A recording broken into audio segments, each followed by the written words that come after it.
You know, you could zone patch this, not just one patch, you know, but you could do like zone patching on it and make it, you know, so, and then do that chip seal over the top of it. That would be perfect, and that's how you get it done. And you get the big sections like out in the middle there too. So, anyway. Road, especially when school starts. I wanted to do this to show people what you could do for a lesser amount of money. Okay, I mean, it doesn't cost, you know, people think you could put a 2-inch cap on a road for about $130,000 a mile if there's enough for the road left to put a cap on it.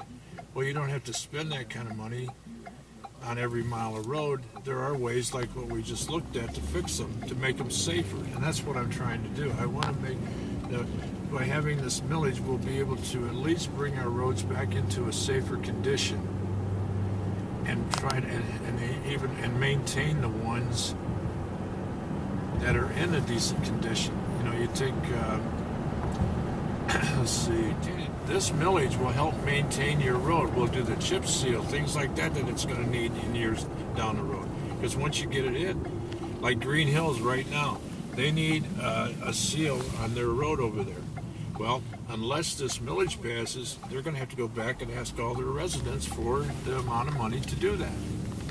And we already know, I did a cost analysis on that subdivision a couple of years ago, and it was $7,500 to go in and do a seal, a crack seal, which it's pretty reasonable, but we would take care of that out of the millage. We will also, on the subdivisions, be, you know, getting the snow out of their subdivisions so that people can get out and do other types of maintenance. And that's what a lot of people complain about in the wintertime, is that the main roads are plowed, but the subdivision roads, and I know that contributes a lot to the school delays and closings. Closed, things like that. Yes, ma'am.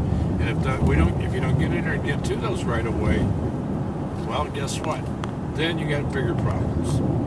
You know, because it becomes ice. And then the people, but the road commission does not have the resources or the manpower to do all the subdivisions and get the main roads cleared in a timely manner. So they just can't do it. So we just went down Dean and Lewis, and those are slightly better conditions, and now we're on Erie, right? This is a, yeah. So this is not exactly... This road could be capped, not capped, could be, you could do a chip seal on this section of road right here and make it look like Dean Road over there. With probably very little effort, you could get this road back in a safer condition. $75,000, something like that. I know that sounds like, you know, no, not even that, not that much. I'm sorry, I misspoke there. But you would have to, you know, it would be probably in the neighborhood of $30,000. You could do a chip seal, zone patch, and do a chip seal, things like that. Now, right here on Jackman Road, this is one of the roads that we need to get something done right away if the millage passes, because we have a lot of seniors that are, and we can do a chip seal on this and make it safer, get rid of these potholes that are, and because our seniors are going right up through here to the senior center. I know in the winter it's pretty bad to drive through here. Bad. But we could do something with this. We could even do zone patching on the edges and then chip seal down the middle and build the road back up and make it much safer.